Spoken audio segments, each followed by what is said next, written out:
Aku kaget ternyata suami bawa gundiknya liburan ke Jepang.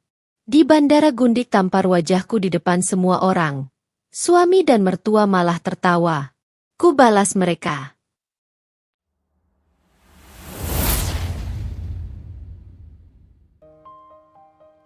Pagi di rumah kecil di pinggir kota itu selalu terasa seperti selimut tipis.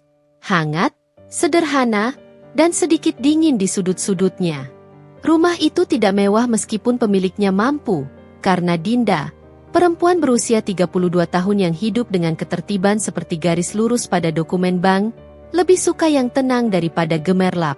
Dialah istri Farhan, seorang direktur muda yang setiap hari berpenampilan gagah dengan jas mahal, parfum asing yang aromanya seperti awan dingin, serta langkah yang dibuat percaya diri meski kadang kosong dari kehangatan. Dinda bangun lebih cepat dari alarm, seperti bias yang melekat di tubuh. Jam 5:12, ia sudah berada di dapur. Apron sederhana menutupi baju tidurnya, rambutnya diikat seadanya. Wajahnya lembut, tetapi ada garis halus yang tidak akan ditemukan orang kecuali mereka memperhatikannya lama-lama. Garis itu adalah tanda bahwa ia terbiasa menahan banyak hal sendirian. Suara ketukan talenan, wangi tumisan bawang putih, dan sesekali desah napas pelan, semuanya bergabung menjadi simfoni kecil yang ia mainkan setiap hari. Tidak ada penonton, namun ia selalu menjaga ritme. Sesekali ia menatap ponselnya, sekadar memastikan waktu. 1 jam lagi ia harus berangkat bekerja. Meski banyak orang mengira tugas ibu rumah tangga dan pegawai bank adalah beban ganda, bagi Dinda justru itu adalah jangkar. Aktivitas di kantor membuat hidupnya tetap waras. Ia bekerja sebagai pegawai bank biasa, posisi standar yang jauh dari citra glamor istri direktur. Dan ia tidak pernah keberatan. Dunia bank yang rapi, terstruktur, dan penuh aturan adalah tempat di mana ia merasa dirinya berarti. Di sana, semua orang menghargai kinerjanya, sesuatu yang tidak selalu ia dapatkan di rumah sendiri. Ketika sarapan sudah tertata rapi, nasi goreng hangat, telur mata sapi, dan teh manis yang asapnya menari tipis, Dinda baru menyadari bahwa rumah itu masih sepi. Heningnya tidak wajar. Biasanya jam segini Farhan sudah bersiap ke kantor. Ia melirik jam dinding. Pukul 6.25. Terlambat. Dinda menghapus sedikit minyak dari jari-jarinya, menata napas, lalu memanggil dengan suara lembut yang sudah lama tidak direspons dengan hangat. Han, sarapannya sudah siap. Tidak ada jawaban. Hanya suara AC kamar yang menderu sendu, seperti mesin tua yang meniru detak hati seseorang yang tidak ingin didengar. Dinda masuk ke kamar. Farhan masih berbaring, ponsel menempel di dada. Wajahnya tampak lelah. Atau mungkin itu hanya ilusi yang ia ciptakan sendiri agar bisa memaklumi suaminya. Farhan, sayang, nanti kamu terlambat, ujar Dinda lagi dengan senyum kecil yang ia pakai seperti masker. Farhan membuka mata. Tatapannya dingin sebentar, kemudian berpura-pura ramah seperti orang yang baru bangun dari mimpi menegangkan. Iya, aku siap sebentar lagi. Gumamnya sambil bangkit dan berjalan ke kamar mandi tanpa menatap Dinda. Dinda berdiri beberapa detik, memperhatikan punggung suaminya yang menjauh. Ada getaran kecil di hatinya. Yang dulu terasa dekat kini seperti benua yang bergerak perlahan menjauh. Namun, ia tidak ingin memulai hari dengan pertanyaan yang bisa merusak suasana. Ia hanya menegakkan tubuhnya lalu kembali ke dapur. Saat makan bersama, Farhan memainkan ponselnya hampir sepanjang waktu. Jemarinya lincah, layaknya seseorang yang sedang membalas pesan penting, atau pesan yang ia anggap penting. Kamu tak makan? Tanya Dinda pelan saat melihat suaminya hanya mengaduk-aduk nasi tanpa benar-benar memasukkan ke mulut. Iya, makan, jawab Farhan tanpa menoleh. Dinda ingin bertanya banyak hal, tentang pekerjaan, tentang waktu yang sering hilang tanpa kabar, tentang pulangnya yang selalu larut. Tetapi ia menahan. Suara-suara itu hanya bergema di dalam hati, bukan keluar dari bibirnya. Ia tahu, kalau ia bertanya, Farhan mungkin akan menganggapnya cerewet. Itu sudah terjadi beberapa kali. Dan Dinda, sebagai perempuan yang tahu kapan harus diam, memilih untuk menyimpan semuanya. Sementara dunia di luar mengira rumah tangganya tenang. Hanya dinding-dinding rumah itu yang tahu suara retak yang diam-diam merayap. Setelah Farhan berangkat, Dinda duduk di ruang tamu sejenak, menghirup teh hangat. Sinar matahari pagi jatuh ke lantai seperti hamparan emas tipis. Di luar, kehidupan tampak biasa saja. Tetapi di dalam, ada sesuatu yang terasa menggantung. Seperti udara yang menahan hujan. Ia mengambil tas kerja, merapikan rambut, lalu bercermin.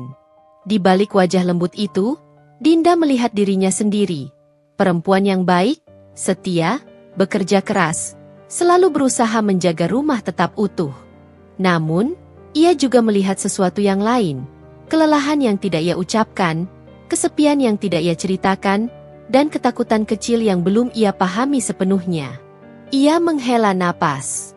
Semoga hari ini baik-baik saja, bisiknya pada bayangan di cermin. Hari-hari berlalu seperti lembar kalender yang terbang di tiup angin. Seminggu, 2 minggu, sebulan. Semakin banyak hal yang berubah, tanpa ada satupun yang benar-benar diucapkan. Dinda mulai menyadari pola baru pada suaminya. Farhan pulang lebih malam dari biasanya. Dulu, ia paling tidak memberi kabar kalau ada rapat mendadak. Sekarang, pesan Dinda sering hanya dibaca tanpa balasan. Kalaupun dibalas, hanya dengan satu kata. Lembur. Meeting. Besok cerita.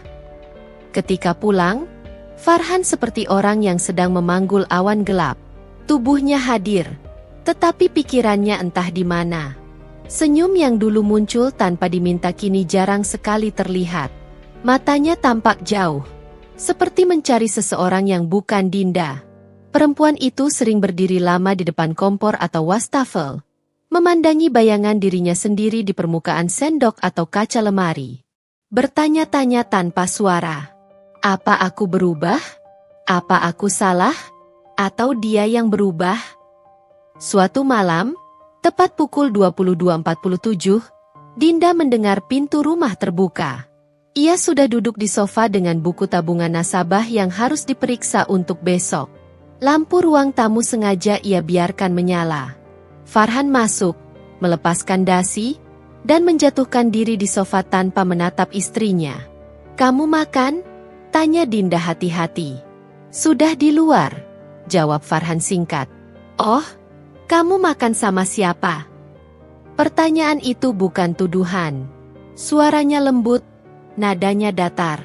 Namun Farhan mengerutkan kening seperti baru dituduh merampok bank. "Dinda, aku capek. Tolong jangan tanya hal-hal yang gak penting." "Tidak penting," kata itu seperti serpihan kaca.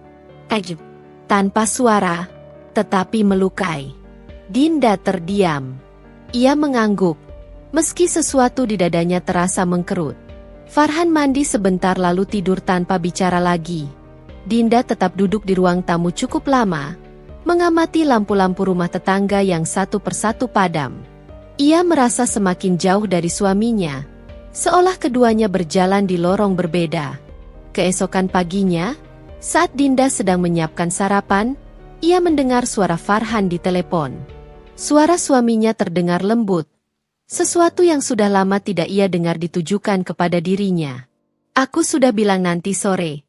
"Iya, jangan lupa ya." Nada itu bukan nada bicara untuk kolega. Bukan pula nada bicara untuk istri. Ada kelembutan tertentu, seperti seseorang yang sedang memanjakan pasangannya. Dinda terpaku di depan wajan. Seketika aroma bawang yang ia tumis menguar seperti kabut, menusuk hidung tetapi tidak mampu mengusir rasa sakit yang baru saja muncul. Namun saat Farhan menyadari Dinda mendekat, ia langsung memutus telepon. Cepat. Secepat seseorang menyembunyikan sesuatu. "Siapa tadi?" tanya Dinda dengan suara serendah mungkin. Farhan membuka mulut mau menjawab, lalu memilih menarik napas dan meletakkan ponsel. "Kerjaan," jawabnya tanpa menatap. Jawaban itu jatuh seperti pintu yang dibanting pelan. Dinda mencoba menepis pikiran buruk. Ia mencoba mempercayai Farhan. Ia mencoba menganggap semuanya hanya akibat tekanan kerja. Semua orang bisa berubah ketika dihimpit tanggung jawab. Ia mengulang kalimat itu berkali-kali di kepala, sampai terasa seperti doa yang tidak memiliki akhir. Namun ada satu hal yang tak bisa dibohongi. Farhan kini sering membawa aroma parfum berbeda. Aroma yang bukan miliknya. Aroma yang manis, feminin, dan terlalu mencolok untuk tidak disadari. Beberapa kali Dinda membantu mencuci baju kerja suaminya, ia menemukan noda bedak tipis di kerah jas. Warnanya merah muda pastel. Halus, hampir tidak terlihat. Kecuali oleh seseorang yang terbiasa memperhatikan detail seperti Dinda pekerja bank. Lalu ia tersenyum lesu, menertawakan dirinya sendiri di depan cucian. Mungkin cuma tertempelnya dari ruangan kantor. Ia mencoba membenarkan, meski pikirannya sudah selesai menyangkal.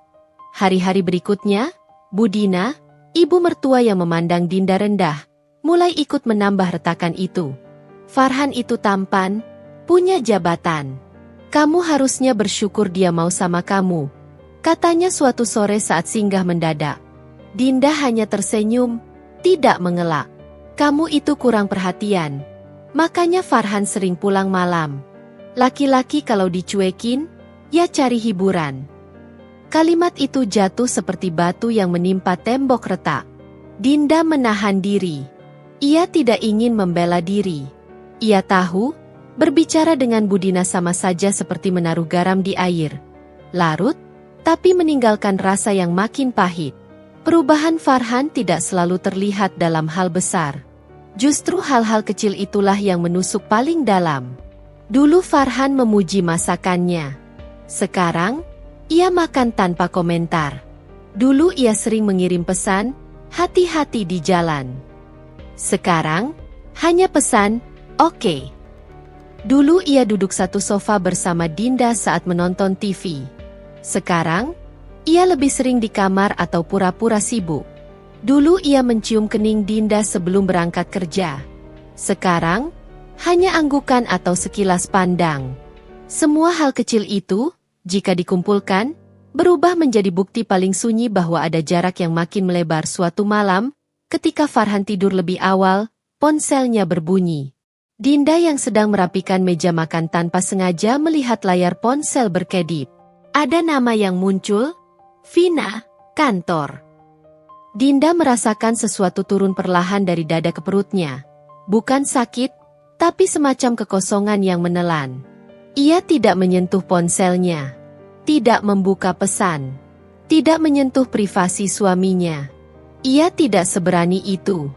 Dinda mengenalnya sekilas, bukan secara langsung, tetapi melalui cerita-cerita Farhan yang dulu pernah ia bagi saat makan malam. Di kantor ada anak baru, kata Farhan suatu hari. Namanya Vina. Pintar, cepat belajar. Anak muda zaman sekarang memang gesit. Saat itu, Dinda tersenyum. Ia bangga suaminya dikelilingi orang-orang hebat. Ia tidak pernah curiga. Tidak pernah menduga bahwa nama yang disebut sambil lalu itu, kelak akan tumbuh menjadi bayangan besar yang membelit hidupnya. Waktu berjalan, dan Vina mulai muncul semakin sering dalam percakapan Farhan, meski dibungkus dengan cara yang terselubung. Vina minta aku review proposal. Vina katanya kirim laporan jam 2 malam. Rajin sekali. Vina dapat penghargaan staf terbaik bulan ini. Hanya sekilas, hanya sepintas, hanya sepotong-sepotong. Farhan tidak pernah tampak berlebihan. Justru itulah yang membuat Dinda semakin tidak enak. Karena hal-hal besar sering bersembunyi di balik hal-hal kecil.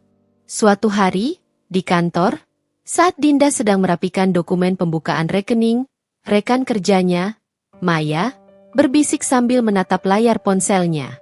Din, suamimu ganteng banget ya di foto ini. Dinda tersenyum kecil. Foto apa? Ini, kayaknya acara kantor kalian. Di-post sama salah satu staf. Namanya, siapa ya? Oh ini, Vina. Maya menunjukkan layar. Dan di sana, berdiri Farhan. Gagah, rapi, senyumnya setengah dipaksakan. Tetapi hal yang membuat jantung Dinda bergetar bukan suaminya, melainkan perempuan di sebelah Farhan. Rambut hitamnya tergerai, wajahnya cerah dengan riasan natural, baju kantornya rapi tapi feminin. Senyumnya lebar, cerah seperti seseorang yang merasa dunia sedang bersimpati kepadanya. Tangannya terangkat sedikit, dan tanpa sadar, jaraknya dengan Farhan terlalu dekat untuk ukuran rekan kerja biasa. Captionnya sederhana. Meeting produktif bareng direktur favorit. Diakhiri emotikon tawa manis. Dinda tersenyum. Senyum yang datar, tidak sampai ke mata. Tapi ia tetap tersenyum. Karena ia tahu dunia luar tidak perlu mengerti apa yang sedang retak di dalam dadanya. "Oh, itu Vina," jawab Dinda pelan. "Cantik ya? Mirip seleb TikTok." Komentar Maya lagi. Dinda mengangguk. Tidak ada rasa iri yang meledak. Tidak ada amarah mendadak. Yang ada hanya kekosongan. Seperti ruang antara dua gedung tinggi. Gelap, dingin, dan tanpa suara. Hari itu, saat pulang, Dinda memperhatikan Farhan lebih teliti dari biasanya. Bajunya rapi, aromanya berubah. Parfum yang digunakan bukan parfum yang selalu ia pakai selama bertahun-tahun. Ini aroma baru, manis, lembut, menggelitik kulit. Aroma yang tidak pernah ia pilihkan untuk suaminya. Ketika Farhan duduk, Dinda melihat noda halus di kerah kemejanya. Debu tipis seperti sisa foundation. Sesuatu di dada Dinda berkedut kecil. Tidak hancur, belum. Tetapi ia merasa dirinya seperti berdiri di tepi tebing. Angin berhembus pelan. Tenang, namun mengisyaratkan sesuatu yang lebih besar sedang datang. "Kerjaanmu gimana hari ini?" tanya Dinda pelan. "Ya gitu-gitu saja," jawab Farhan sambil membuka laptop. "Vina kerja lembur juga." Farhan berhenti mengetik. Gerakannya kecil, tapi Dinda menangkapnya. "Kok?" tanya Vina. Nada Farhan berubah defensif. Seperti anak kecil yang ketahuan merebut kue. "Ya, kamu sering cerita soal dia." Farhan pura-pura sibuk, menutup pembahasan. "Kamu jangan salah paham. Dia cuma staf." Cuma staf. Cuma dua kata yang terasa ingin menampar udara. Malam itu, ketika Farhan mandi, ponselnya kembali berbunyi. Seli. 2 kali.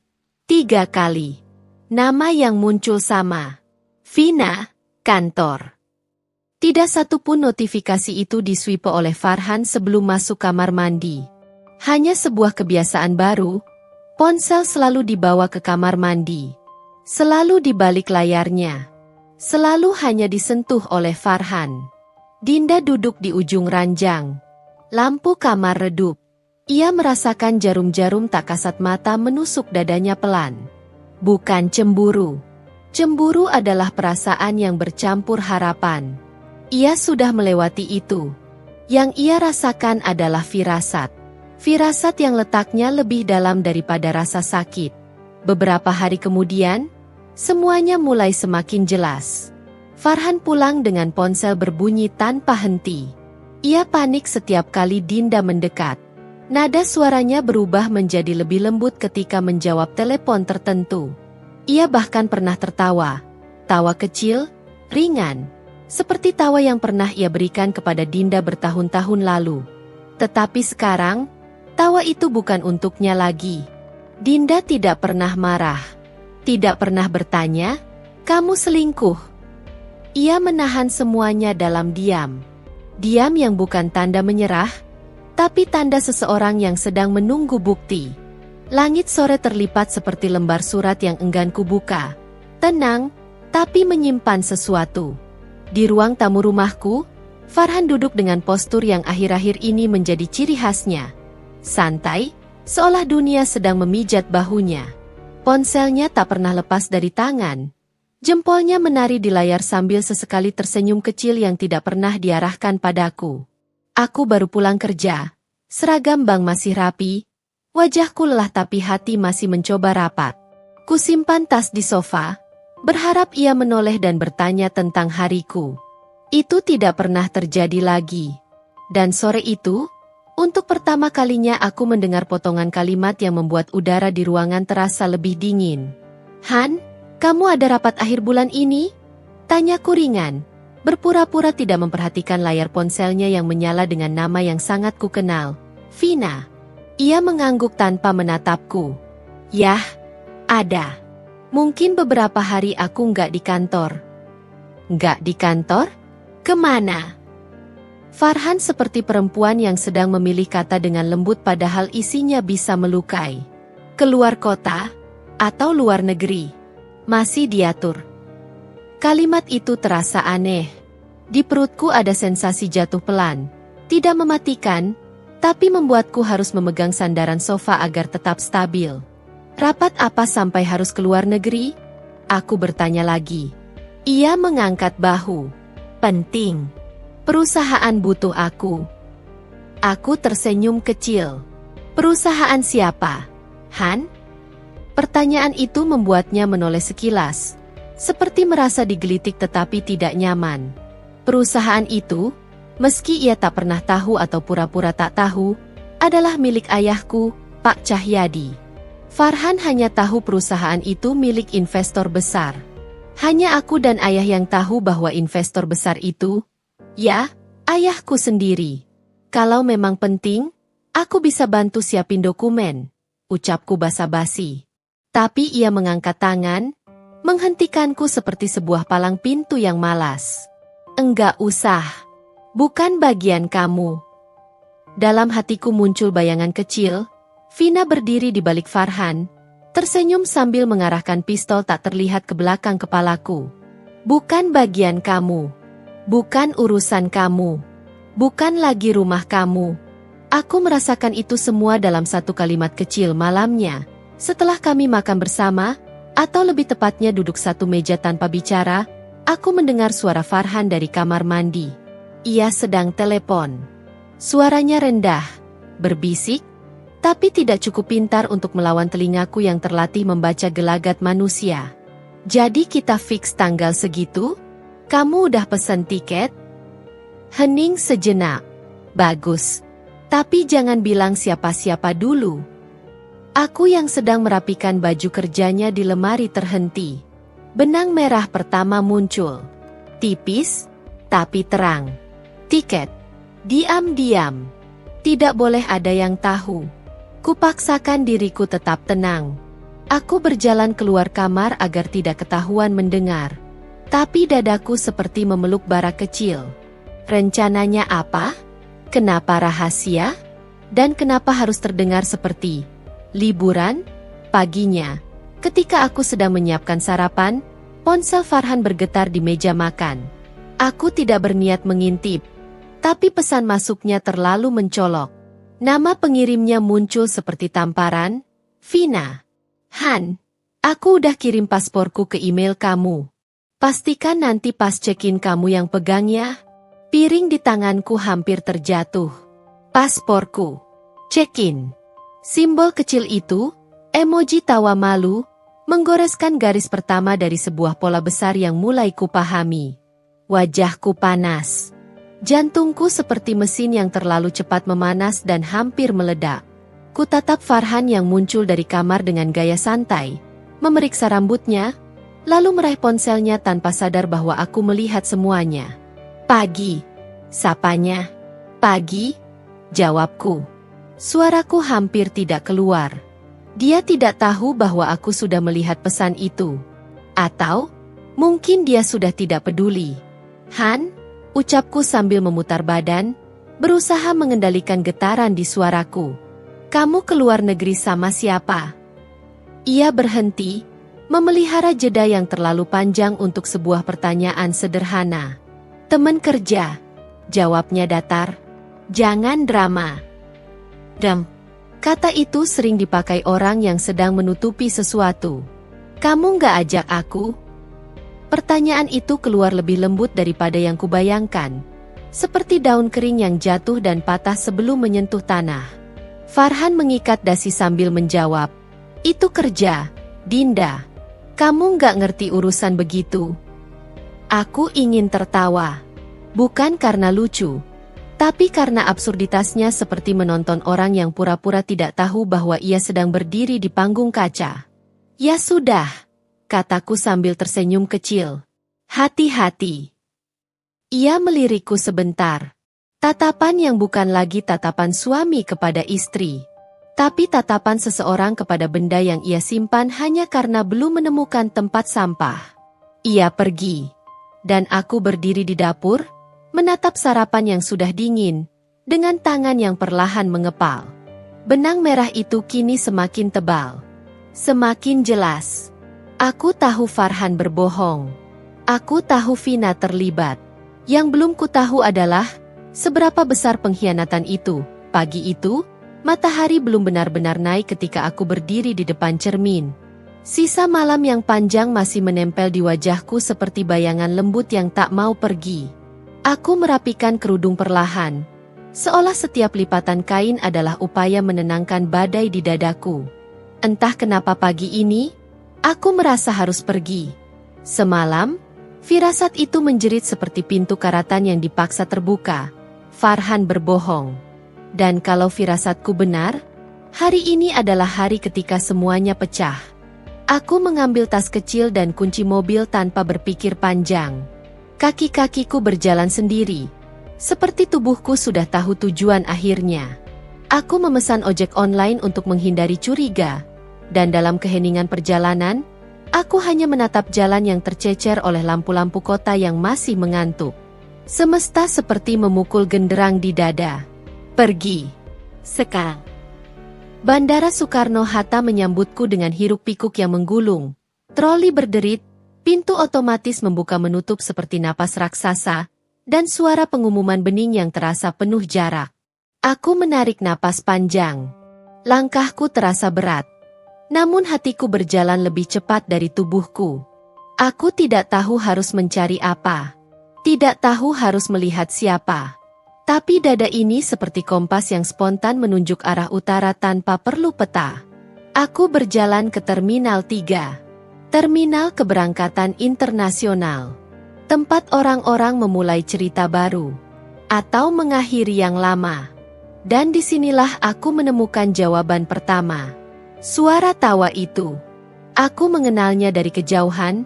Tawa Farhan yang akhir-akhir ini hanya muncul di ponselnya, bukan di rumah. Tubuhku membeku. Ia berdiri tak jauh dari pintu check-in, mengenakan kemeja biru muda, rapi seperti orang yang hendak memotong pita acara penting. Di sampingnya, seorang perempuan melingkarkan lengan di lengannya. Vina. Pakaiannya modis, bibirnya merah menyala, rambutnya disisir seperti model poster salon. Dan ia berdiri dengan cara yang membuat seluruh dunia tahu. Perempuan ini mengklaim Farhan sebagai miliknya. Aku merasakan dunia mengecil. Udara mengental. Tenggorokanku panas. Beberapa meter di belakang mereka, berdiri Budina, mertuaku, mengenakan baju batik elegan dan senyum yang membuat dingin merayap ke tulangku. Ia tampak bangga.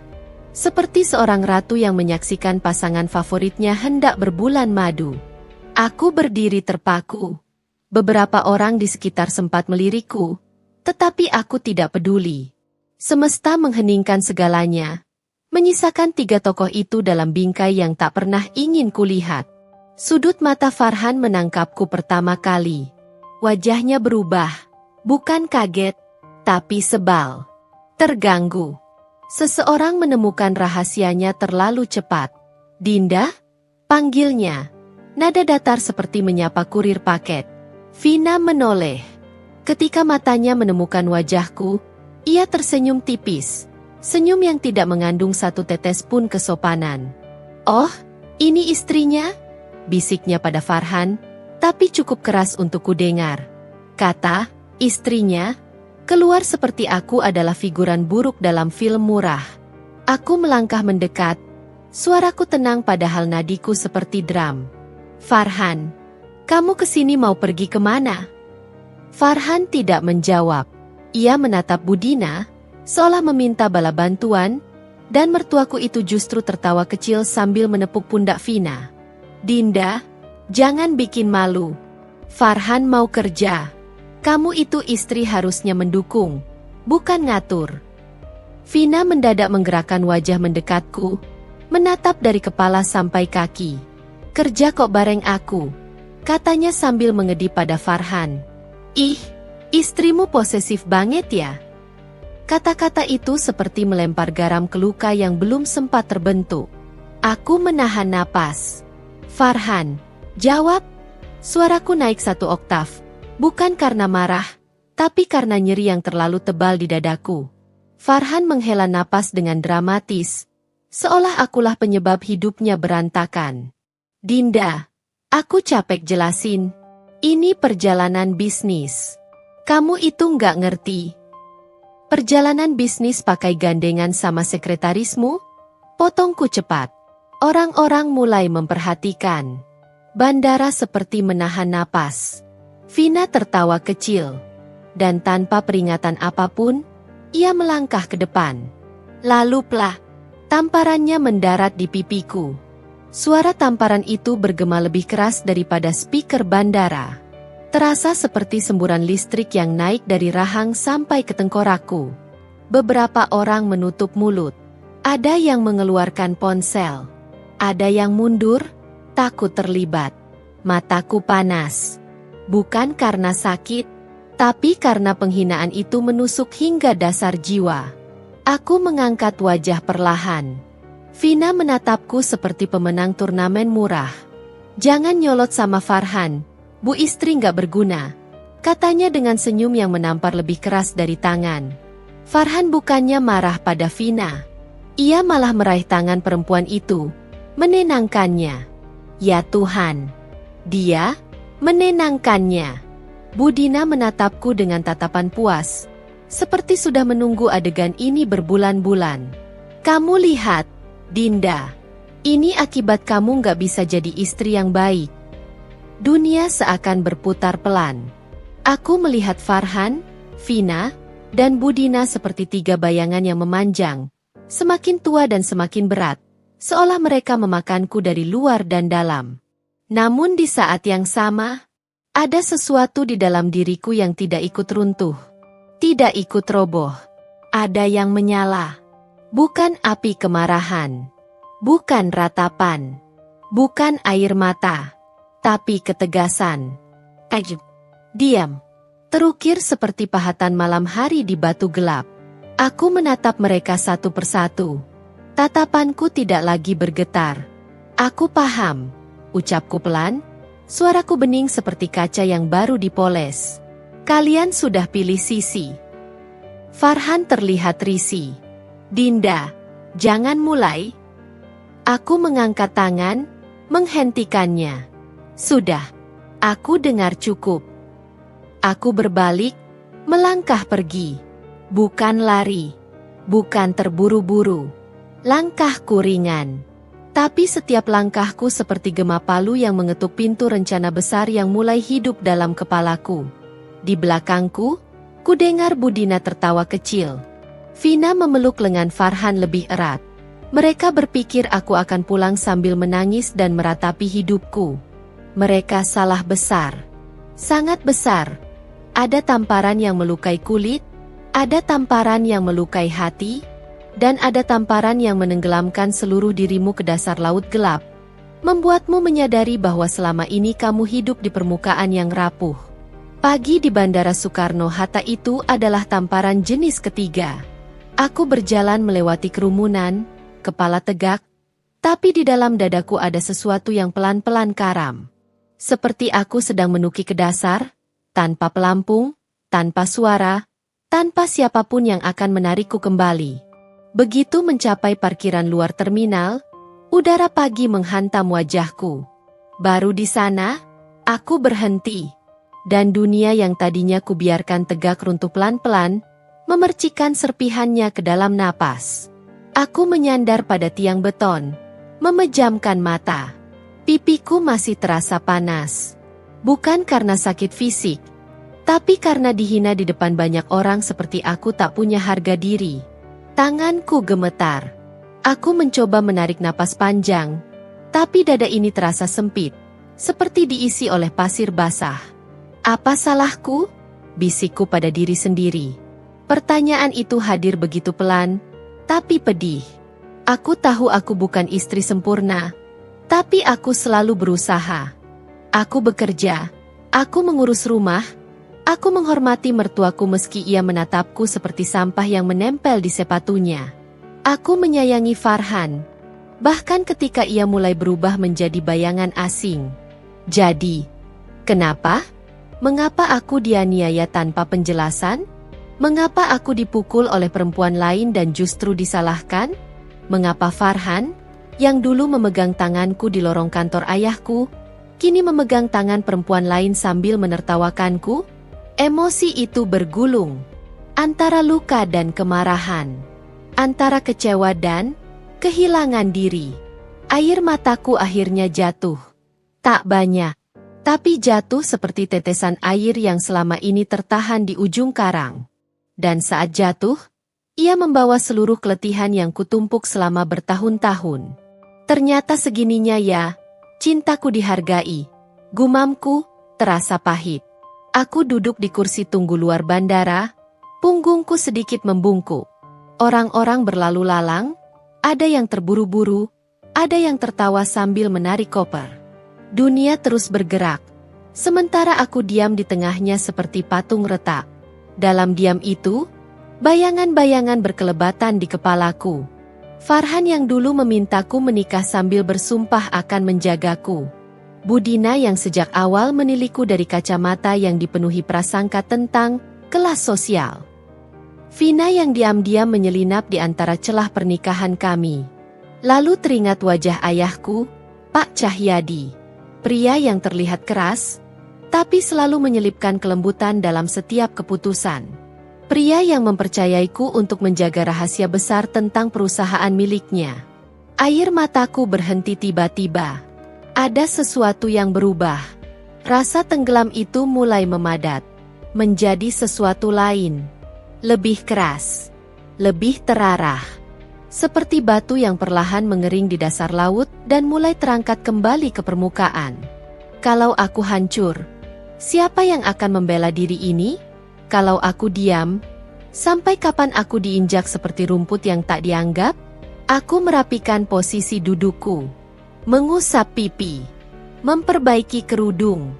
Saat itu aku sadar, aku tidak bisa lagi menjadi Dinda yang menunggu belas kasih. Aku tidak bisa lagi menjadi istri yang berharap suaminya kembali waras. Apalagi menunggu mertua berhenti membenciku. Tidak ada yang akan menyelamatkanku selain diriku sendiri. Dan di titik paling gelap itulah, aku menemukan pijakan pertama untuk bangkit. Ponselku berbunyi. Nama di layar, Ayah. Aku mengangkatnya dengan suara setenang mungkin. Dinda? Suara ayah terdengar bingung. Kamu sudah berangkat kerja? Tumben waktunya beda. Aku memejamkan mata sebentar. Ayah bukan orang yang mudah ditipu. Namun aku tidak ingin membuatnya khawatir. Iya, Yah, aku tadi mampir ke bandara sebentar. Ada urusan. HM? Gumam ayah, jelas menunggu penjelasan lebih. Aku menarik napas. Tidak apa-apa, Yah, cuma lihat sesuatu. Dalam jeda itulah, mataku menatap bangunan bandara besar ini lagi. Di dalamnya, suamiku pergi liburan bersama perempuan lain, merasa paling benar dan paling berkuasa. Tanpa tahu bahwa kursi direktur yang ia banggakan, gaji besar yang ia sombongkan, statusnya yang ia pamerkan, semua itu berasal dari perusahaan milik ayahku. Perusahaan yang selama ini ia jadikan panggung untuk berselingkuh. Ayah mendesah pelan. Kamu hati-hati ya, Nak. Kalau ada apa-apa, bilang ayah. Aku tersenyum tipis, menahan gelegak yang perlahan naik dalam diriku. Ada badai yang sedang membangun sayap. Iya, Yah, jawabku lembut. Kalau waktunya tiba, aku pasti cerita. Sebelum telepon ditutup, ayah menambahkan satu kalimat. Ayah percaya sama kamu. Kalimat itu seperti pelita kecil di ruang gelap, membuatku kembali berdiri. Setelah menutup telepon, aku duduk tegak, menatap ke kejauhan. Perasaanku masih sakit, masih retak, masih berat seperti membawa batu besar di dada. Tapi hatiku tidak lagi karam. Ia mulai mengapung, lalu mengeras, lalu menajam, menjadi sesuatu yang hampir terasa seperti tekad dingin. Aku berdiri perlahan. Tangan yang gemetar tadi kini tenang. Langkahku kembali mantap. Farhan mungkin berpikir aku akan pulang menangis. Vina mungkin merasa menang setelah menamparku. Budina mungkin mengira aku akan tetap menjadi menantu yang bisa diinjak kapan saja. Mereka tidak tahu. Mereka baru saja mengubah Dinda setelah meninggalkan bandara. Aku mengemudikan mobil pelan menuju kantor cabang bank tempat aku bekerja. Namun pikiranku tidak tinggal di jalanan. Ia berputar, kembali ke masa lalu, kembali ke seseorang yang sejak dulu menjadi penopang hidupku. Ayah. Aku selalu tahu ayah adalah pria yang berbeda dari kebanyakan pengusaha. Ia tidak suka sorotan, tidak suka dipuji, bahkan tidak suka difoto. Ia benci muncul di media.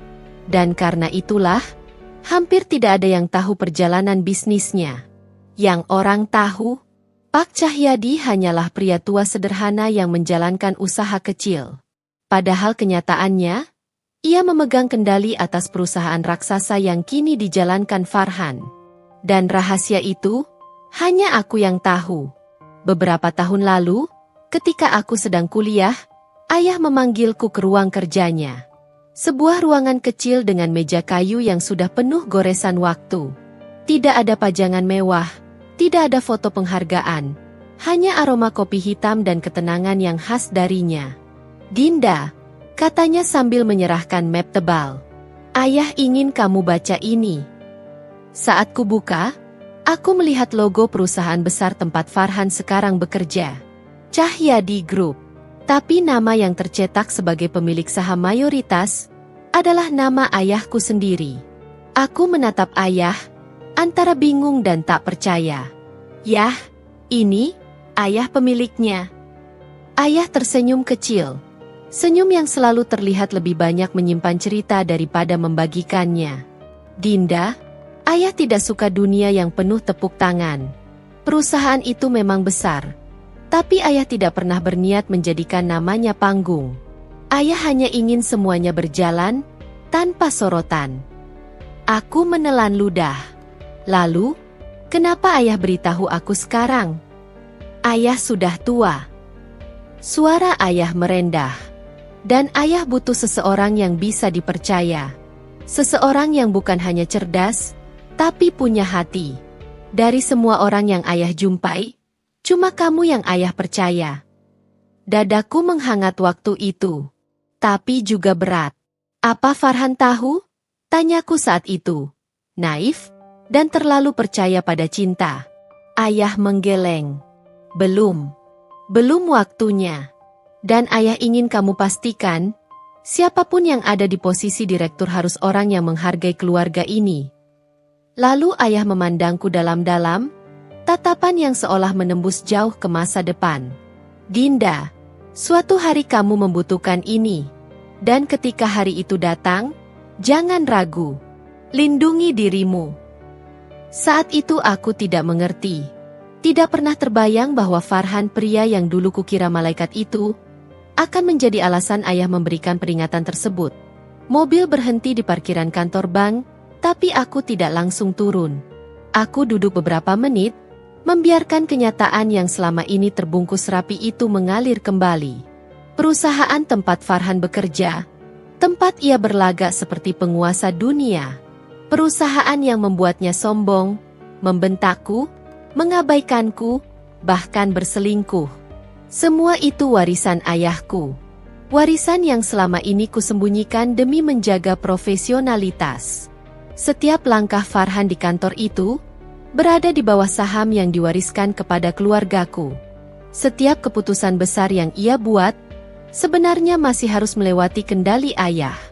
Dan yang paling ironis, Farhan bahkan tidak tahu bahwa direktur itu hanyalah boneka yang duduk di kursi yang tidak sepenuhnya miliknya. Aku menutup mata, merasakan campuran getir dan kekuatan yang menyala. Selama ini Farhan merendahkanku. Ia mengira hidupku kecil, gajiku kecil, kekuatanku kecil. Ia berpikir aku hanyalah istri pegawai bank biasa yang harus bersyukur mendapat suami direktur. Dan Budina? Ia selalu memandangku seperti sampah kelas bawah, tanpa tahu bahwa anaknya hidup dari perusahaan ayahku sendiri. Malam harinya, aku duduk bersama ayah di ruang tengah rumah. Lampu kuning membuat ruangan terasa hangat. Ayah memegang cangkir teh, sementara aku hanya memandangi garis-garis halus di wajahnya. Garis yang bercerita lebih banyak daripada buku apapun. Ayah, panggilku pelan. Ayah menoleh. HM. Aku lihat Farhan di bandara hari ini.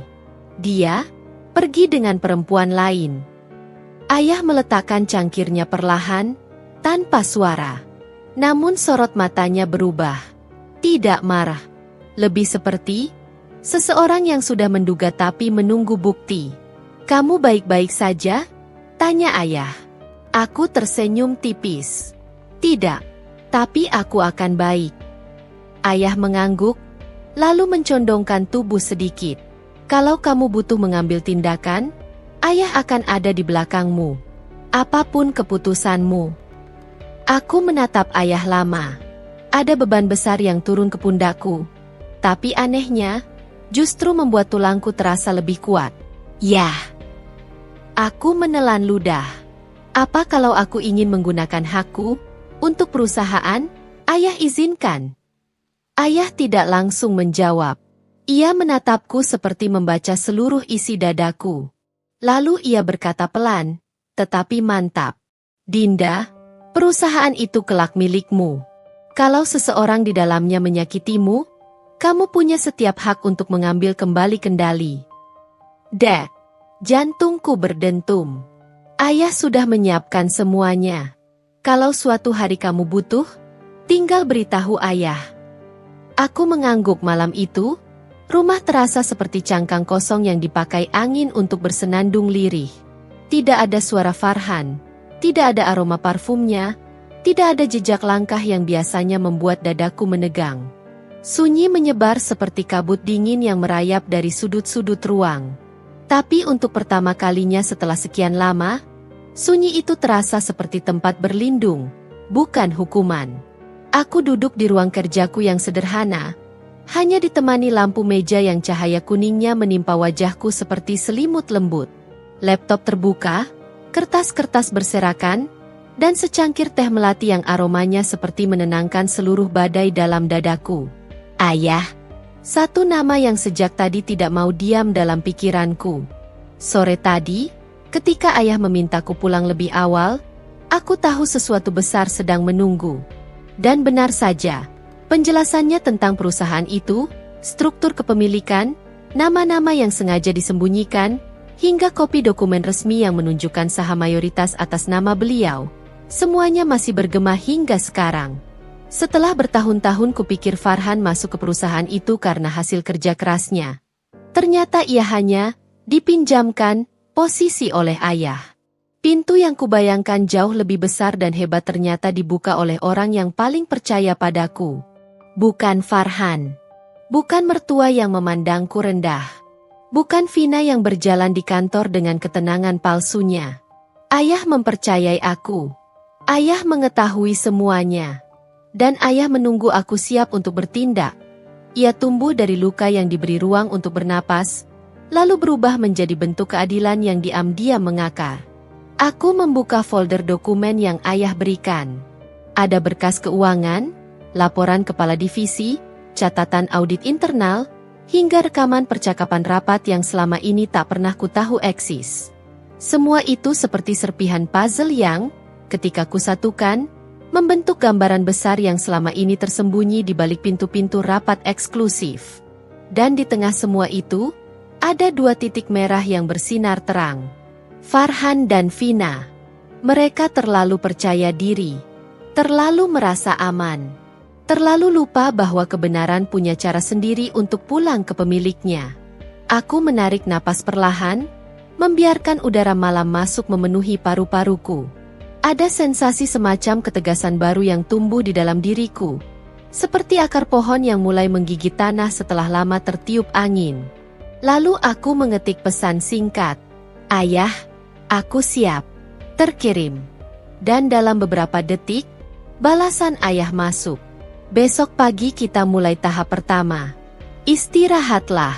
Perjalananmu panjang. Nak, perjalanan. Kata itu menampar lembut sisi dalam hatiku. Mengingatkan betapa takdir punya humor yang lucu. Sementara Farhan dan Vina bersiap menikmati liburan ke Jepang, aku sedang membangun perjalanan lain.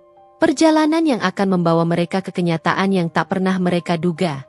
Aku mematikan laptop, berdiri, lalu berjalan ke cermin besar di dekat lemari. Pantulan diriku tampak memudar di pinggir kaca. Tapi mataku tidak sama seperti pagi tadi. Bukan mata perempuan yang ditampar hingga hampir jatuh. Bukan mata istri yang dicampakkan dan ditertawakan oleh suami serta ibu mertuanya. Bukan mata perempuan yang selama ini bertahan dalam kesunyian. Ada sesuatu yang tumbuh di sana. Ketenangan yang padat, tajam, dan teratur seperti garis-garis jaring laba-laba yang tak tampak saat matahari sedang terang. Aku mengusap pipiku, area yang sempat memanas keras karena tamparan Vina. Rasanya masih pedih. Tapi pedih itu tak lagi menundukkanku. Terima kasih, Vin. Bisikku kecil. Suara seperti serpihan malam. Tamparanmu adalah garis mulai. Rumah masih sepi. Matahari baru menggeliat di balik jendela. Aku menyiapkan sarapan sederhana untuk diriku sendiri. Roti gandum dan telur setengah matang. Kesendirian di meja makan yang dulu terasa menyayat, kini justru seperti pijakan awal sebelum berlari. Jam 7:10, mobil ayah berhenti di depan rumah. Beliau tidak mengetuk, hanya mengirim pesan singkat, aku di depan. Aku mengambil tas kerja, menepukkan tangan di dadaku seolah memastikan hatiku ada di tempat yang benar. Lalu aku keluar. Ayah tersenyum tipis. Tatapannya seperti pelindung yang siap berdiri di depan badai. Dinda, katanya pelan. Mulai hari ini, kamu berhenti bertahan. Kamu mulai memilih. Aku mengangguk, dan sesuatu dalam diriku seperti menemukan tempat untuk menetap. Kami pun melaju. Menuju kantor. Menuju tempat di mana seluruh kekacauan bermula. Menuju panggung di mana rencanaku akan berjalan pelan, tepat, dan sunyi. Pesawat mereka dijadwalkan mendarat pukul 16.45. Aku tahu karena ayah memberiku jadwal lengkap kepulangan seluruh karyawan perusahaan yang sedang menjalani perjalanan bisnis maupun cuti. Termasuk 2 orang yang selama seminggu ini menjadi bayangan gelap di tempurung kepalaku, Farhan dan Vina. Seminggu. Hanya 7 hari sejak tamparan itu mendarat di wajahku. Namun rasanya seperti 7 tahun yang padat oleh kesunyian, kerja diam-diam, dan langkah kecil yang mengarahkan hidupku ke jalan lain. Dalam 7 hari itu, 2 dunia bergerak paralel. Di satu sisi, Farhan dan Vina yang asik berlibur, berfoto di tempat-tempat populer Tokyo, tersenyum seperti masa depan milik mereka. Di sisi lain, aku dan ayah, bekerja dalam diam, mengubah jalur perusahaan seperti memindahkan sungai tanpa membuat gempa. Dan hari ini, 2 dunia itu akhirnya akan saling menabrak. Matahari merayap pelan di balik tirai kamar. Aku bangun dengan kepala yang jernih, bukan karena semalam aku tidur nyenyak, tapi karena aku tahu, hari ini bukan hari untuk gemetar. Hari ini adalah hari aku berdiri. Kuingatkan diriku sendiri. Tidak ada balas dendam dengan tangan gemetar. Tidak ada kebenaran yang dibawa oleh hati yang takut. Aku mandi, bersiap, lalu mengenakan baju kerja seperti biasa. Blus putih, rok selutut, blazer yang rapi. Tidak ada kesan, pemenang, atau korban dalam penampilanku. Aku ingin masuk ke kantor sebagai diriku yang lama, tapi dengan isi kepala yang berbeda. Saat sarapan, teleponku berbunyi. Ayah mengirim pesan. Tahap akhir siang ini. Semua sudah siap. Pastikan kamu di kantor setelah makan siang. Tanganku sempat berhenti di atas meja. Ada sesuatu yang menegang. Bukan takut, tapi detik-detik menjelang pintu yang akan runtuh. Ini bukan hanya tentang aku dan Farhan. Ini tentang seluruh wajah yang ia tampilkan selama ini. Suami baik, direktur rajin, menantu berbakti, semua itu akan retak dalam sekali hentakan. Dan aku akan ada di sana. Tidak untuk menghinanya, tapi untuk menyaksikan kebenaran berdiri tegak tanpa perlu aku dorong. Aku menghabiskan sarapan, lalu berangkat. Perusahaan itu tampak seperti biasanya. Para karyawan mondar-mandir, suara mesin kopi, tumpukan berkas, telepon berdering. Tapi ada sesuatu di udara pagi itu, sesuatu yang terasa seperti bisikan pepohonan sebelum badai. Beberapa kepala divisi menatapku lebih lama dari biasanya. Beberapa staf yang sebelumnya hanya mengangguk kini menunduk hormat. Bahkan resepsionis yang jarang bicara tiba-tiba mengucapkan selamat pagi dengan suara hati-hati. Kantor ini sudah tahu. Belum semuanya, tapi cukup banyak yang paham bahwa struktur besar sedang bergerak. Aku berjalan ke ruangan ayah. Pintu terbuka sedikit. Ayah duduk dengan berkas-berkas terbuka di depannya. Di sampingnya, duduk 3 orang investor besar yang selama ini hanya kulihat di rapat tahunan. Aku masuk setelah mengetuk. Dinda. Ayah menatapku dengan cekungan wajah yang tenang, tapi matanya tajam seperti garis pedang. Semua sudah siap? Tanyaku. Ayah menggeleng pelan. Semua sudah selesai. Selesai. Kata yang membuat seluruh tubuhku merinding. Investor pertama menimpali, kami menunggu Farhan kembali agar penjelasan bisa dilakukan secara langsung. Dia perlu mendengar dari kami, bukan dari orang lain. Investor kedua, wanita yang jarang tersenyum, berbicara pelan, kita akan menjaga kehormatan perusahaan. Tapi konsekuensinya tetap harus dijalankan. Ayah menyandarkan tubuhnya. Mereka kira posisinya aman hanya karena topengnya kuat. Sayangnya, topeng itu sudah lama retak. Aku duduk. Tangan ayah meraih tanganku pelan. Dinda, katanya, suaranya seperti seseorang yang mendorong anaknya naik ke perahu kecil dengan ombak yang jinak. Kamu tidak perlu berbicara apapun nanti. Cukup hadir. Biarkan mereka melihat bahwa kebenaran akhirnya menemukan tempatnya. Aku mengangguk. Ada sesuatu yang hangat meresap ke dadaku. Seperti rumah yang selama ini redup akhirnya menyalakan lampu-lampu kecilnya. Aku siap. Sementara itu, di atas langit, Farhan dan Vina sedang duduk berdampingan, menunggu pesawat mendarat. Aku tahu karena salah satu staf bandara yang menjadi bagian dari tim ayah mengabari bahwa pesawat sudah memasuki ruang udara Jakarta. Mereka pasti sedang tersenyum. Mungkin saling menggenggam tangan. Mungkin berpikir petualangan baru menanti mereka setelah liburan romantis. Aku membayangkan Farhan memeriksa ponselnya, membaca pesan dari sekretaris kantor, yang saat ini sudah disuruh ayah menjaga jarak, mengira segalanya aman-aman saja. Tidak ada satu tanda pun yang menunjukkan bahwa tanah yang akan mereka pijak sudah berubah warna. Ini ironis. Tapi ironis yang lembut, bukan yang pahit. Ada kalanya hidup memang begitu. Badai diam-diam bertunas, lalu mekar ketika semua orang tidak siap. Aku memasuki ruang rapat besar bersama ayah dan para investor. Ruangan itu dingin, rapi, dan luas. Meja panjangnya mengilap, kursi-kursi hitam tersusun seperti penonton yang siap menyaksikan sebuah pertunjukan yang tak terhindarkan. Ayah menatap sekeliling seperti arsitek yang memastikan bangunan terakhirnya berdiri sempurna. "HR sudah siap?" tanya ayah. Investor ketiga mengangguk sambil menutup laptop. Surat pemberhentian, dokumen pelanggaran etik, bukti penyalahgunaan wewenang, dan laporan perpindahan dana kecil yang selama ini ditutup-tutupi. Semuanya rapi. Aku menarik napas. Penyalahgunaan wewenang. Perpindahan dana kecil, menutupi penggunaan fasilitas perusahaan untuk kepentingan pribadi. termasuk perjalanan ke Jepang. Kecurangan itu bukan hal besar secara nominal, tapi cukup untuk menggeser batu. Dan yang menggeser batu bukan lompatannya, melainkan arah yang selama ini ia pilih.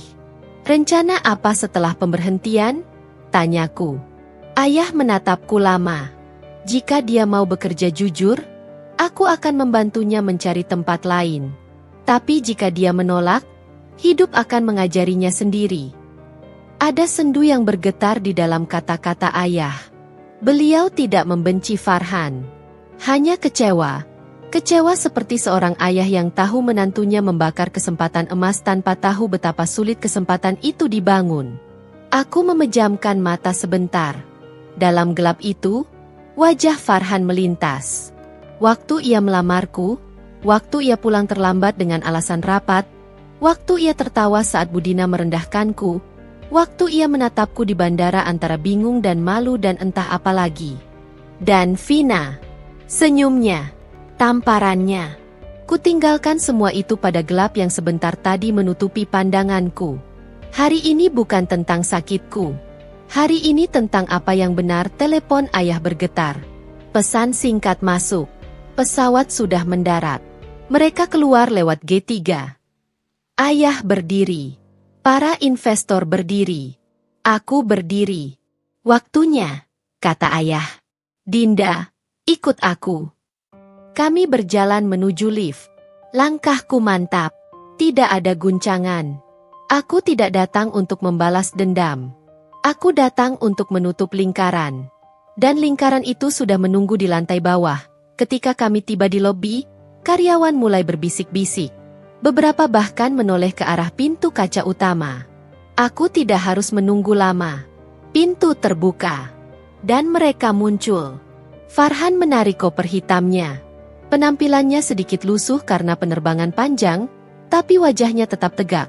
Tegak seperti orang yang merasa dunia tidak akan pernah benar-benar menegurnya. Vina berjalan di sampingnya dengan tas tangan mahal menggantung di lengan. Rambutnya masih tertata rapi. Bibirnya mengukir senyum kecil. Senyum orang yang baru saja kembali dari dunia yang membuat mereka percaya bahwa hidup ini indah tanpa rasa bersalah. Ketika mata mereka menangkap kami, aku, ayah, para investor, staf penting, HR, dan beberapa kepala divisi. Langkah mereka berhenti. Wajah Farhan berubah pucat. Vina menegakkan bahu, berusaha tampak kuat. Tapi mata mereka, keduanya memancarkan hal yang sama. Ayah melangkah maju. Farhan, katanya dengan suara pelan tapi padat. Kita perlu bicara. Sekarang. Farhan duduk di kursi ujung meja. Vina duduk di sebelahnya, meski wajahnya terlihat mulai tegang. Aku duduk di seberang mereka. Ayah duduk di tengah, dikelilingi para investor. Suasana begitu hening hingga suara detak jam dinding terdengar seperti ketukan palu kecil. Ayah membuka berkas di depannya. Farhan, katanya, kamu tahu perusahaan ini menghargai loyalitas, kejujuran, dan integritas. Farhan menelan ludah. Pak, kalau ini soal liburan saya. Ayah mengangkat tangan. Ini bukan soal liburan, katanya dingin. Ini tentang pelanggaranmu selama berbulan-bulan. Vina menegang. Farhan memucat sepenuhnya. Investor wanita membuka laptopnya dan memutar layar ke arah Farhan. Ini, katanya, laporan penggunaan fasilitas perusahaan untuk kepentingan pribadi. Termasuk penggunaan dana, mobil operasional, waktu kerja, dan karyawan untuk mengurus urusan pribadimu. Investor pria kedua menambahkan, dan ini, hasil audit kecil yang menunjukkan perpindahan dana yang kamu lakukan untuk membiayai perjalanan kalian. Farhan menggeleng cepat. Itu tidak benar. Itu pasti salah. Ayah mencondongkan tubuh, tatapannya menusuk langsung ke jantung Farhan. Kamu bahkan memakai identitas perusahaan untuk mengeluarkan tiket pesawat, kata ayah pelan, hampir seperti bisikan yang berduri. Kamu pikir aku tidak tahu kamu pergi dengan siapa? Vina membeku. Farhan memegang kepalanya dengan kedua tangan. Aku bisa jelaskan. Suaranya bergetar, rapuh, seolah dunia perlahan menutup pintunya. Ayah tidak mengeraskan suara, tapi setiap katanya seperti batu yang dilempar dengan presisi. Kamu tidak perlu menjelaskan apapun, karena semuanya sudah jelas. Ayah mengambil dokumen terakhir. Dokumen yang selama ini tidak pernah Farhan ketahui asalnya. Farhan, kata ayah, mulai hari ini, kamu diberhentikan dari jabatan direktur. Ruangan itu meledak dalam sunyi. Farhan membelalak. Vina menutup mulutnya dengan tangan. Karyawan yang duduk di pojok terhenyak. Farhan kehabisan napas. Itu tidak bisa. Pak, perusahaan ini milik keluarga saya. Ayah menatapnya lama. Tatapannya bukan marah. Lebih mirip seseorang yang akhirnya harus mengatakan kebenaran yang ia tahan bertahun-tahun. Perusahaan ini tidak pernah menjadi milik keluargamu, Farhan. Ayah membuka map terakhir dan memutar dokumen kepemilikan perusahaan. Perusahaan ini, kata ayah, adalah milikku. Legal. Dan dicatat di setiap dokumen resmi yang tidak pernah kamu sentuh. Vina menjatuhkan tasnya. Farhan terdiam seperti seseorang yang mendengar dunia runtuh tanpa peringatan. Ayah menggeser dokumen itu ke depannya. Kamu bekerja di sini bukan karena kemampuanmu, tapi karena aku menghargai Dinda, dan aku ingin kamu menjadi suami baik untuknya. Tapi kamu memilih jalan lain. Farhan menatapku. Matanya memohon, meminta simpati, meminta satu celah untuk masuk. Tapi aku tidak lagi menjadi perempuan yang di bandara ditampar dan ditertawakan. Suaranya pecah. Aku bisa memperbaiki semuanya. Dinda, tolong. Aku menggeleng pelan. Farhan, kataku pelan tapi tegas. Aku tidak datang untuk menghukummu. Ini bukan perbuatanku. Ini perbuatanmu sendiri. Farhan menunduk. Dadanya naik turun cepat. Gerakannya seperti orang yang kehilangan tanah pijak. Ayah memberi tanda pada HR. Farhan, ucap HR dengan suara formal, berikut surat pemberhentian Anda. Mulai hari ini Anda tidak lagi memiliki akses ke kantor atau sistem perusahaan. Vina bangkit. Suaranya lantang dan panik. Kalau begitu saya masih karyawan di sini, kan? Saya tidak ada aset. Investor wanita menatapnya tajam. Tidak, Anda juga diberhentikan. Pelanggaran etik. Hubungan terlarang dengan atasan. Vina jatuh duduk kembali. Wajahnya pucat setipis kertas. Farhan menatapku dengan mata merah. Dinda, kamu tahu aku mencintaimu, kan? Suara itu, suara yang dulu membuatku luluh ribuan kali, kini hanya terdengar seperti gema dari ruangan yang sudah lama kosong. Aku menggeleng, bukan dengan amarah, melainkan dengan kejujuran yang akhirnya menemukan jalurnya. Farhan, bisikku, aku hanya mencintaimu sampai hari kamu menampar hatiku tanpa menyentuh pipiku. Ia memejamkan mata. Bergetar. Ayah berdiri. Pertemuan selesai. Aku tetap duduk. Tanganku bergetar kecil. Bukan karena takut, tapi karena adrenalin yang akhirnya menemukan pintu keluar. Ayah duduk di sampingku, mengusap punggung tanganku. Kamu sudah sangat kuat, nak. Aku mengangguk pelan. Kamu yakin baik-baik saja? Tanya ayah. Aku menarik napas panjang. Aku baik. Yah, aku hanya akhirnya mengerti sesuatu. Apa itu? Bahwa kadang-kadang kebenaran tidak perlu kita dorong. Ia akan datang sendiri. Asalkan kita tidak berbohong pada diri sendiri. Ayah tersenyum tipis. Bangga. Penuh sayang yang selama ini menjadi bahan bakar hidupku. Kami berjalan keluar ruang rapat. Di koridor, aku melihat Farhan duduk di lantai, terkulai, memegang rambutnya, sementara Vina berdiri beberapa meter darinya, tak berani mendekat. Dua orang itu sekarang bukan lagi sosok yang menertawakanku di bandara. Mereka hanyalah dua manusia yang harus menanggung pilihan yang mereka buat sendiri. Aku lewat tanpa berkata apa-apa. Kadang, diam adalah pintu terakhir sebuah cerita. Dan hari ini, pintu itu tertutup lembut. Setelah pintu ruang rapat itu tertutup, dunia terasa seperti menarik napas panjang bersamaku. Satu napas yang tidak berat, tidak sakit, hanya lapang. Seolah selama bertahun-tahun aku hidup di lorong yang terlalu gelap. Dan baru hari ini ada cahaya yang akhirnya memutuskan untuk tinggal. Aku berjalan menuju lift, langkahku pelan tapi pasti. Tidak terburu-buru, tidak menunduk, tidak pula mencari-cari bayangan siapapun. Hari ini, untuk pertama kalinya setelah sekian lama, aku berjalan hanya sebagai diriku sendiri. Sore itu aku pulang bukan sebagai istri yang menunggu kepastian atau perempuan yang menyimpan luka di balik rambut panjangnya. Aku pulang sebagai seseorang yang akhirnya menutup pintu rumah lama dan memegang kunci rumah baru dengan tangannya sendiri. Bukan rumah fisik, bukan itu. Yang kumaksud adalah rumah di dalam diriku. Rumah yang dulu retak karena diam, kini berdiri tegak. Rumah yang dulu remuk karena ketergantungan, kini terisi oleh keberanian untuk memilih jalanku sendiri. Rumah itu, rumahku. Di dalam mobil, ayah menyetir tanpa banyak bicara. Hanya suara mesin yang mengisi ruang sunyi. Tapi sunyi itu bukan canggung. Sunyi itu adalah hadiah, ruang hening untuk mendengar suara sendiri. Setelah 10 menit, ayah membuka suara. Kamu yakin tidak ingin bicara dengannya sekali lagi?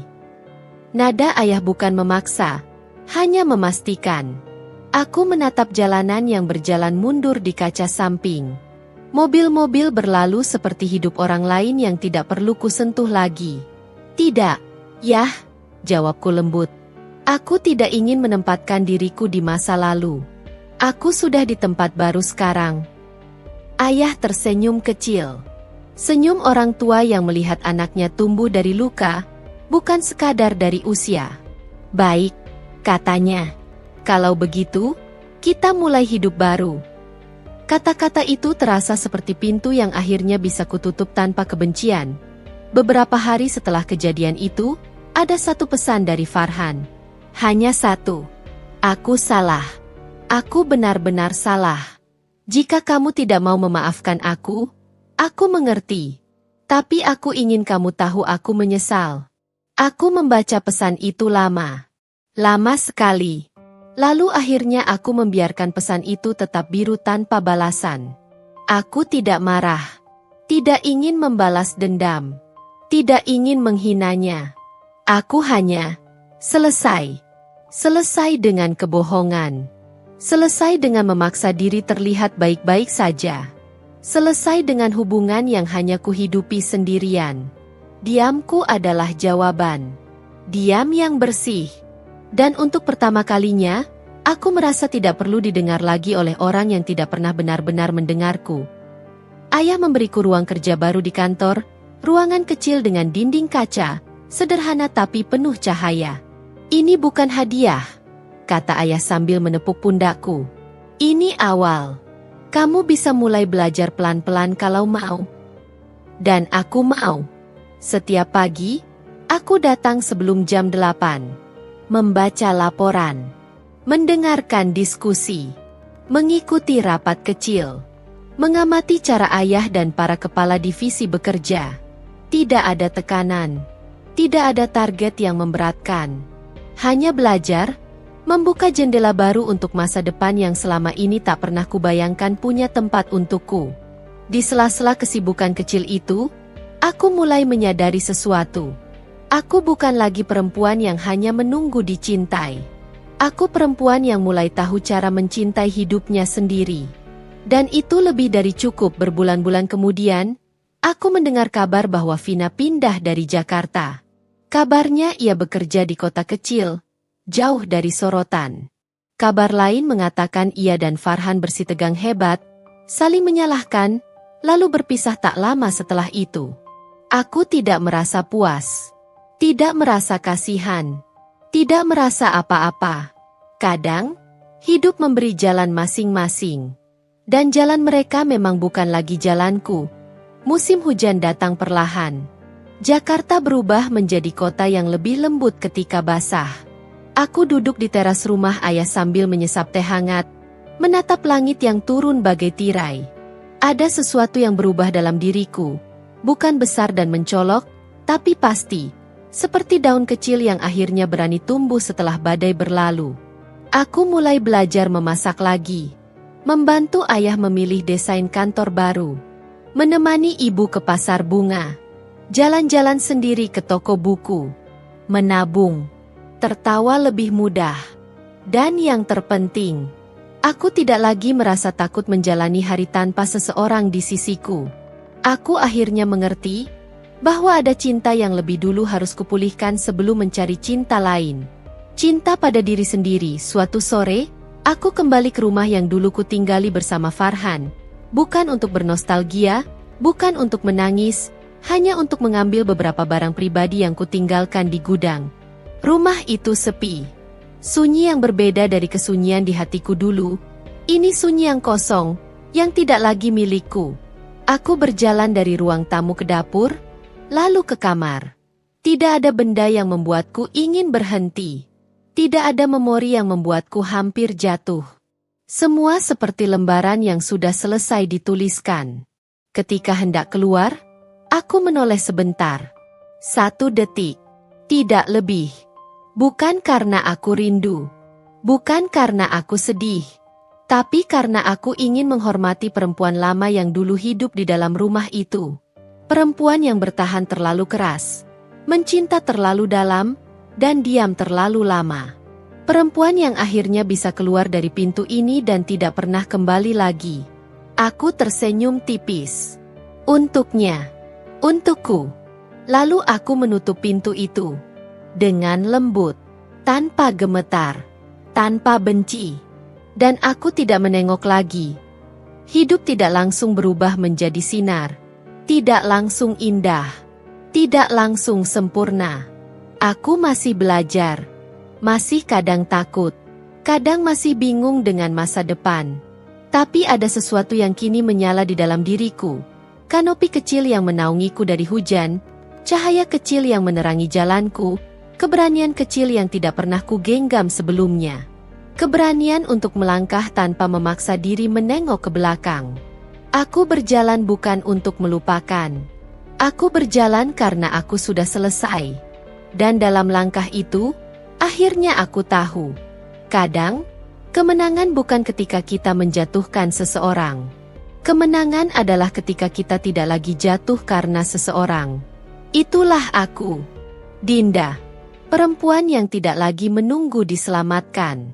Perempuan yang kini menyelamatkan dirinya sendiri. Selesai.